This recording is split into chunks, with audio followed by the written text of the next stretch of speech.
and I kind of was just like, oh, this is just a normal headache. But then as it got more intense, I asked if I could go down to the office and call my mom. But then when I knew that I had migraines and I went back to school and I got another, I knew that I just had to get it in the first 15 to 30 minutes. I had to just quickly raise my hand.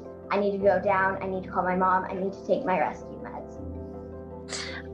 Yeah, so growing up, it was definitely super hard having like an invisible illness, and like it all started when I was about 12 years old. I started getting like this just constant pain, and I had no idea what was going on. I had no idea what happened to me. And a few doctors I went to couldn't diagnose me because I'm adopted.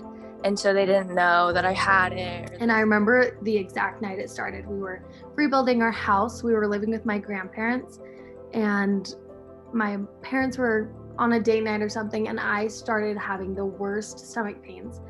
I remember when they got home, I was screaming. I was a 10-year-old girl, and I was just screaming that I wanted to die. And I think it was just so hard on my parents because I was so young, but I was just in so much pain and they couldn't do anything for me. And so we went to the ER that night, and we went time and time again, and I heard the same things. She's just stressed, she's constipated, like she's just nervous for school. That's all I heard all the time. So I'd get x-rays, and I tried new medicine, I tried new diets, I tried everything. I got my blood drawn to see if I had anything, and nothing showed up. And so I remember my mom and dad obviously believed me, and some of my teachers they weren't very understanding. They thought I was just a kid trying to get out of school. And some of my family members thought maybe I was just being dramatic. But I remember we went to Disney World one summer, and I was sick when we were at Disney World, and that's when they were like, oh, okay, she's not just a 10-year-old faking it. Migraine is a disease. That was the biggest learning point for me as I grew older, was that I thought I had my migraine attack, and at that point I would wake up the next day and I could return to normal life. So I thought it was just an attack, and that's what it is. And through my life, I realized that the dizziness was associated with it. You know, the stomach aches were associated with it. I thought it was just the head pain, and I was going through tests that was I anemic? Was I going, all of these other things, and they all related to migraine disease. And I only understood it as a migraine attack. And that was a huge learning experience for me as I got older, that it doesn't go away. So I actually, my migraine started, and then things just kind of went downhill, I can't talk, downhill with my health. The doctors had concluded that I kind of had like a shutdown of my immune system, basically. Like I was just pushing myself too much, and ended up getting strep and the flu on top of it all. And so I was out of school for a little bit, but it was mostly the migraine that got me. Like I was super tired, but it was hard for me to do like online school, or I couldn't run. And I was just kind of a homebody. I was stuck in bed for a little while.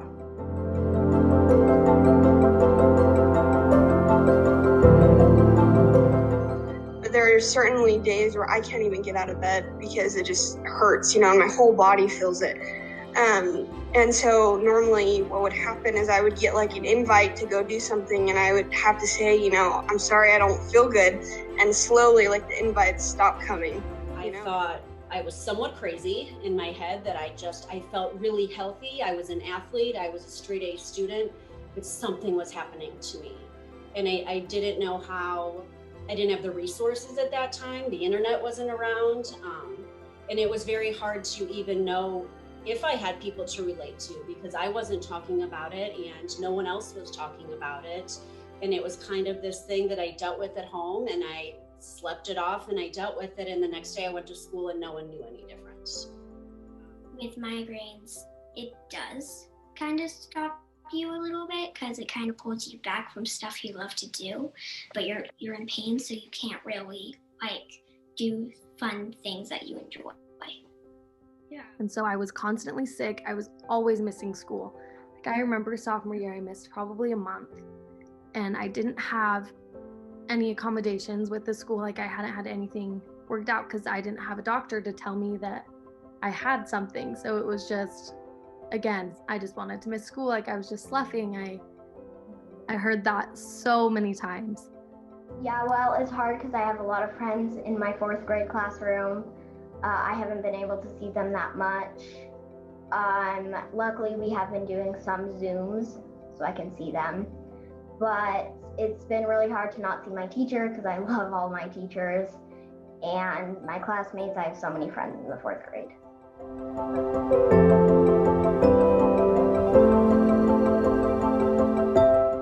So last year I actually had to do half as many classes. I had to drop a lot just because I just couldn't go to school for that long. And then personally, I think that migraines are the only reason that I get bad grades, really. That's all I can explain to my parents. That just, they gotta understand that. That's the only reason why I accidentally forget to turn things in and stuff. Well, my grades have been okay, but I have not been able to go to real school. I have to do online because of the fluorescent lighting. It hurts. So I have to do online, which is harder because sometimes we don't get the full packets and sometimes we can't get onto the websites. So it has been harder, though. And I remember one time my physics teacher, sophomore year, did little quizzes at the beginning of class, and she had a little bonus question, and at the end of the year the bonus question was which student was absent the most, and it was me, and it was kind of mortifying. I just tried to play it off, but that was hard to hear because then it made my issues seem fake. And like I said, the stress of having a classroom, especially when I was teaching children with special needs, the volume and the high maintenance of stress level was very difficult to deal with. I've had a variety of principals that have believed me and some that have not. I think one of the stories that sticks out in my mind was I drove to school one day and I threw up several times on the side of the road, just barely able to even make it into the school. And when I practically crawled in to tell them that I needed a sub, he said, "Oh, I thought it was something serious. I have a headache today too." And it to this day is like crushing to think that I was using a headache as an excuse to get out of my job. And I love those kids. And I was working in a field that specialized in helping children with special needs. And being a teacher that had special needs and not believed was very difficult.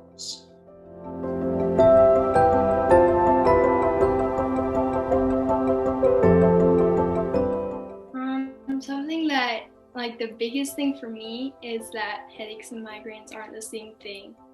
And I think, like, the most annoying thing for me is when, like, you, like, try and tell people that you're having a migraine, like, if they can be a little bit quieter and stuff.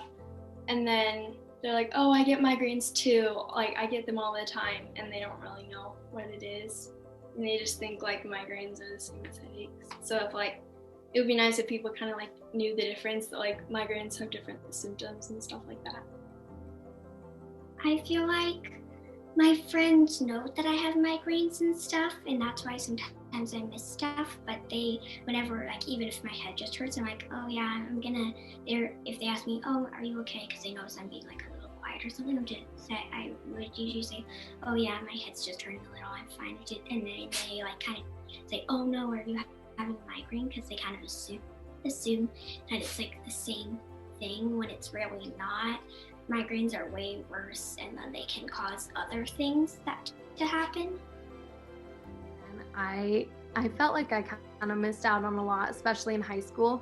Mm-hmm. So I was sick, and my senior year, I was sick all the time, and for performances and competitions, I just couldn't keep up, so I had to quit. And I remember going to a basketball game, and all of my friends were on dance company, and they were talking about the banquet, and I had to leave because I was just so sad.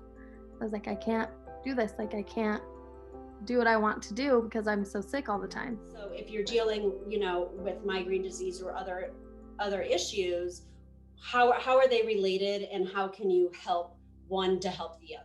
Because it's like, it's depressing to be in pain. It's depressing to miss out. No one wants to be canceling plans, and no one wants to be missing school or failing out of school or missing activities. So it's like the mental health behind that really needs to be approached also, where it's not just the disease and the pain, it's the feelings behind it.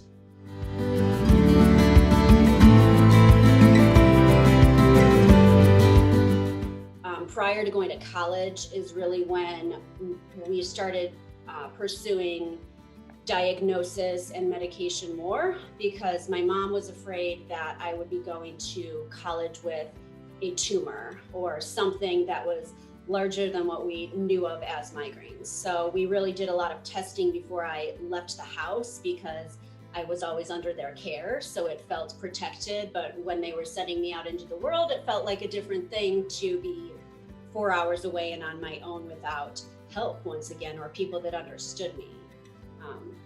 And then when I went to college, I kind of learned my voice. I found a couple friends, and I remember waking up my roommate and saying, "Get me ice and squeeze my head." And she had no idea what I was saying. And it was just like, okay. And she went and helped me. But as I got older, I learned to tell my story because I needed help and I didn't want to admit it, but we need people to rely on. So that kind of like helped me, I think, speak out more. So I got something called a phone pass, where if I need to call my mom or any of like my rescue family members, I can just hold it up. It's like a little pass, and it has all of their phone numbers, and I can just hurry and run down to the office and call, take my rescue meds, because they keep my medicine in the office. So I can just take it, call my mom, go home, lay down, and then I usually will be back the next day.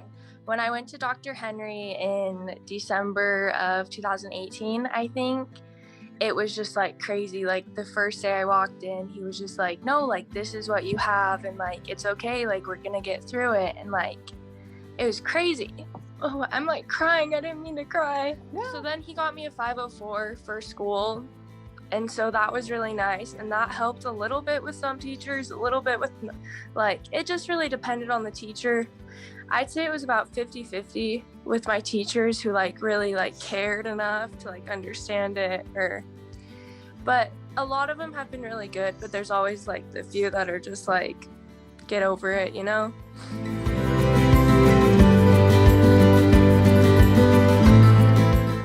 Right. I think teaching teachers and nurses that headaches are more than just headaches is a big thing, and kind of understanding that they're not excuses and all of that comes with it. You know, when you have a headache, you can't learn properly. You can't answer properly. You can't, do what you need to be doing. I think it'd be nice to have like a little waiting area where like the lights are not super bright. Not in like a super dark room, but like just not where it's so bright and like loud, and kind of just a place that's like quiet and you can sit there while you wait for someone to pick you up. Yeah, I agree with Grace, because it'd just be nice. It's just like a small little space with a comfortable chair or something with dim lights and and no noise, because like bright lights and a lot of noise kind of makes my migraines worse. Well, I probably maybe have some dimmer lights, or not be looking at computers so much, because sometimes blue light bugs me. Mm-hmm. So looking at computers for 30 minutes and then having just a break and then going back on. I don't know, spreading awareness in a way, just telling people it is a real thing, it's more than a headache too, it's not a little thing that can go away with more water or, Tylenol or ibuprofen. And just to be understanding with people that struggle with that, I guess.